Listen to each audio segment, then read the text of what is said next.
유튜브로 읽는 박정희 전기 12권 부마 사태의 전후 집무실의 기름병.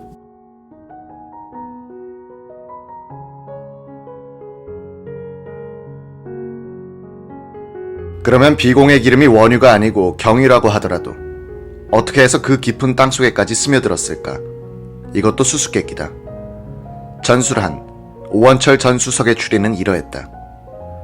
A공 시추를 할 때 냉각수와 섞어 쓴 경유와 시추 장비에 쓰는 윤활유인 그리스유 등 중유 성분이 지하의 바위 틈새로 빠져나가 B공 지하 1475m에 발달한 공동에 몰려 있다가 B공 시추 때 발견된 것이다.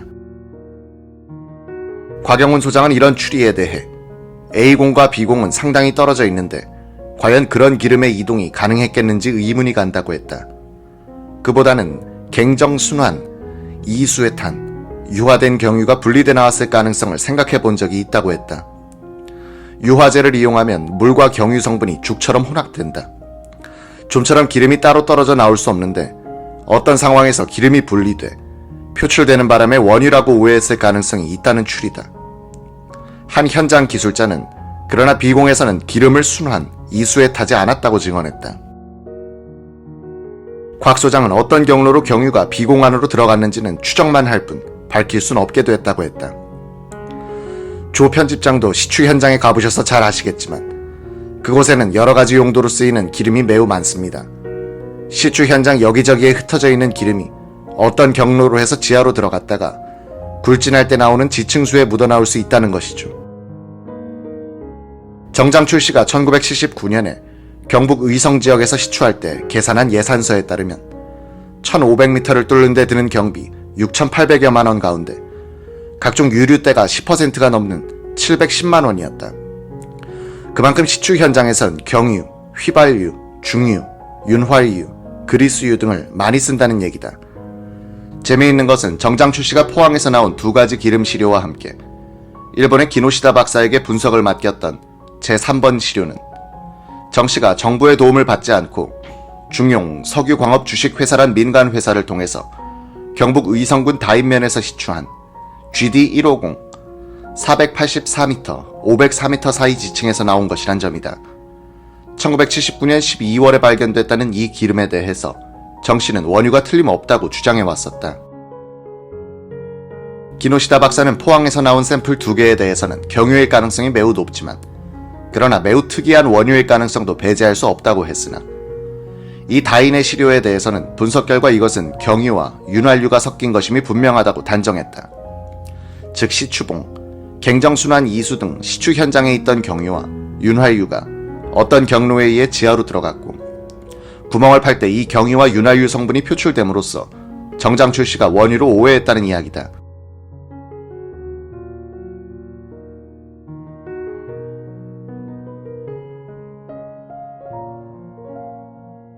그렇다면 포항에서 나온 기름도 비슷한 경과를 거친 것이 아닐까? 기노시다 박사가 분석한 포항 기름의 성분은 경유 성분을 주로 하고 중질류도 조금 보이는데 이 중질 성분은 윤활유에서 나온 것이 아닐까? 다인 지역 GD150에서 일어났던 사고가 포항 B공에서도 일어났던 것이 아닐까? 오원철의 기억에 따르면 박 대통령이 건네준 B공 기름은 검었다고 한다. 오 수석은 이것은 경유다는 분석 결과표를 갖고 온 호남정유 한성갑 씨에게 경유라면 투명한데 왜 검지요? 라고 물었다고 한다. 한성갑 씨는 중질류가 극소량 있습니다 라고 말했다고 한다. 오원철 씨의 이 기억은 일본의 기노시다 박사가 분석한 B공 기름의 분석 결과와 정확히 일치하고 있어 그의 증언에 신빙성을 더하고 있다. 포항 B공에서 기름이 발견된 직후 정보부는 도쿄대학의 석유 전문가 가와이 고조 교수를 초청하여 평가를 의뢰했다. 필자는 1975년 12월 17일자로 된 포항지구 석유 천연가스 조사 보고란 제하의 글을 입수할 수 있었다. 이 보고서에서 가와이 교수는 시추주구에서 나오는 천연가스의 거의 전부는 물에 녹아있고 대부분은 메탄 성분이며 가스층 부근에서는 유증이나 석탄층이 존재하지 않는다고 했다. 그는 천연가스의 최대 매장량은 2천만 세제곱미터로서 이는 하루 3만 세제곱미터씩 생산할 경우 2년이면 바닥나는 수준이기 때문에 경제성이 없다고 계산했다. 가와이 교수는 3기층과 백악기층 어디에서도 유전가스 및 원유의 유증이 보이지 않는다. 배사구조의 꼭대기에 뚫은 A 갱정에서도 유증이 발견되지 않는 것으로 보아 포항 지구에는 석유의 매장이 없다는 것을 의미한다. 특히 백악기층에는 화산암이 너무 많아 탄화수소가스나 원유를 기대할 수 없다고 단정했다. 가와이 교수는 지열 자원으로 이용할 만한 뜨거운 수원도 없으나 다만 D공에서 나오는 지층수는 온천으로 이용할 수 있을 것이다 라고 했다. 1973년 초에 로열 더치 쉘이 해저 4260m까지 뚫었던 제6광구 돌고래 I0의 지질 분석 자료를 필자는 입수했다. 이 구멍은 포항 지역에 노출된 신생대 제3기층의 퇴적층이 동쪽으로 연장된 곳을 뚫은 것이다. 퇴적층의 크기와 두께가 포항보다 엄청나다. 그만큼 석유 생성에 유리한 지질 조건을 갖추고 있다는 얘기다.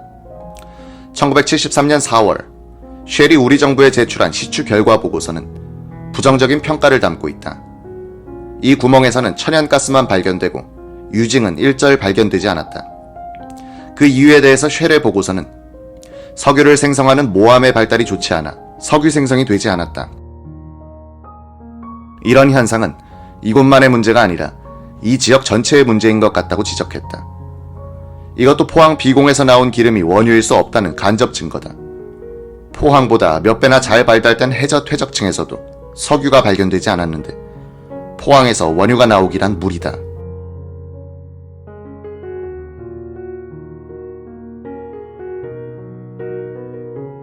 필자는 정부부가 만든 동신산업공사의 회장이었던 육동창 당시 정보부 관리국장과 통화했다.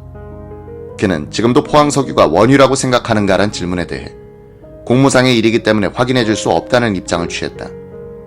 대통령이 이미 원유라고 발표한 것에 대해서 그런 얘기를 한다면 사실상 원유가 아니라는 의미로 받아들여진다고 답변을 재촉했으나 그는 함구했다. 최갑동 사장은 지금 우리 집에는 비공에서 나온 기름이 든 유리병이 보관돼 있다. 나는 지금도 원유라고 생각한다고 했다. 필자는 마지막으로 오원철 씨와 이런 일문일답을 가졌다. 정말 포항 석유는 원유가 아니고 정제된 경유 제품이었나? 틀림없다. 칼텍스에서 보내온 분석표를 보니 금방 알 수 있었다. 정장출 씨가 보관하고 있던 포항 석유 시료를 분석한 일본의 기노시다 박사는 원유보다는 경유에 더 가깝다고 분석했지만 극히 예외적인 원유일 가능성도 배제하진 않았는데 지금 내가 말하는 것은 박 대통령으로부터 직접 받은 병에 든 석유를 말하는 것이다. 정장출 씨가 보존하고 있었던 것이 포항 석유인지 아닌지 나는 모른다. 원유란 것은 복합적인 탄화수소 성분을 가진 물질이다. 분자량이 적은 가스로부터 고체에 가까운 아스팔트 성분까지 광범위한 성분 분포를 보인다. 이런 원유를 대상으로 증류 시험을 하면 그 분석표는 반월형의 능선처럼 보인다. 그런데 포항 석유를 분석한 것을 보니 담뱃값을 모로 세워놓은 것 같았다. 즉 가스 같은 휘발분과 무거운 중질분은 없고 가운데의 경유 성분만 검출됐다는 의미다. 이것은 절대로 원유가 아니다. 의문의 여지가 전혀 없는 경유였다. 혹시 포항 석유는 원유가 아니었다는 귀하의 글이 나간 뒤 당시 시추 관계자들로부터 항의를 받은 적은 없는가? 없었다. 박 대통령으로부터 포항 비공 석유에 대한 질문을 그 뒤 다시 받은 일이 있었나? 없었다. 지금까지 이 기사를 읽은 독자들도 같은 생각이겠지만 포항 비공 기름이 원유가 아니었다는 것은 자명한 결론이 되고 말았다. 오원철의 증언과 한성감 및 김광모의 증언으로 칼텍스가 포항 비공의 석유를 원유가 아닌 경유라고 분석한 것은 사실로 확인됐다. 그 분석 기록은 존재하지 않는 것 같아.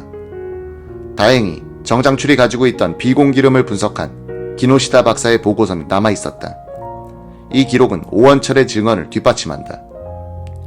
기노시다 박사는 또 정장출이 원유라고 믿었던 의성군 다인면의 기름을 경유와 윤활유의 혼합품이라고 단정함으로써 정보부와 정씨가 원유라고 믿었던 기름이 모두 경유 플러스 중유일 가능성을 높여주었다. 비공 기름 발견 이후에 일본 도쿄대학 가와이 교수가 평가한 보고서도 발견됐고 이것 또한 포항 석유는 원유가 아니란 결론을 재촉했다. 정보부가 비공 기름을 울산 정유공장과 키스트에 맡겨 조사한 것은 원유 여부가 아니라 원유란 전제하에 성분 분석이었음이 확인됨으로써 비공 기름이 원유라고 주장할 과학적 근거가 상실되고 말았다. 석유 지질학적으로 판단할 때도 비공기름을 원유라고 설명할 수는 없게 돼 있다. 그것이 지층 속에 생성돼 있던 원유라면 바로 옆에서 뚫은 2개의 구멍에서도 나와야 하는데 나오지 않았다. 즉, 과학으로는 포항 비공석유가 원유라고 도저히 설명할 수 없다는 결론에 도달한 것이다. 그런데 박정희는 그것이 원유라고 선언했고 그 뒤 30여 년 동안 과학과 사실보도의 도전을 저지하거나 피한 채 그 허위를 보호할 수 있었다. 권력은 한시적이긴 하지만 허위를 사실이라고 우길 수는 있는 것이다.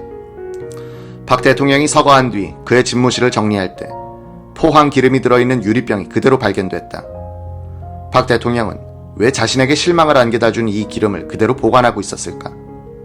더구나 오원철 수석이 원유가 아니라 경유라고 보고한 가짜 원유인데. 풀리지 않는 의문은 왜 박 대통령이 원유가 아니다란 보고를 받고서도 기자회견에서 원유가 나왔다고 발표했을까 하는 점이다. 이때 박 대통령으로서는 너무 여러 사람들 앞에서 석유 자랑을 많이 해뒀기 때문에 가짜다 라고 고백하기가 어려운 상황이었다. 박 대통령으로서는 당시 포항에서 석유 시추가 계속되고 있었으므로 설사 비공석유는 가짜라고 해도 내일 아니면 모레 아니면 언젠가는 석유가 솟아올 것이라고 기대할 수는 있는 입장이었다. 석유 시추에 종사하는 이들은 시추가 최종적으로 끝나기 전까지는 항상 노다지의 꿈과 기대를 품게 되는 것이다. 포항 시추의 실패 후에도 박 대통령은 대륙붕 시추에 기대를 걸고 있었다고 한다. 그의 집무실에 최후까지 남아있었던 기름병은 대륙붕에서 유전이 터지기를 비는 하나의 부적이었는지도 모를 일이다. 그것은 기름에 한이 맺힌 대통령에게 어울리는 유품이었다.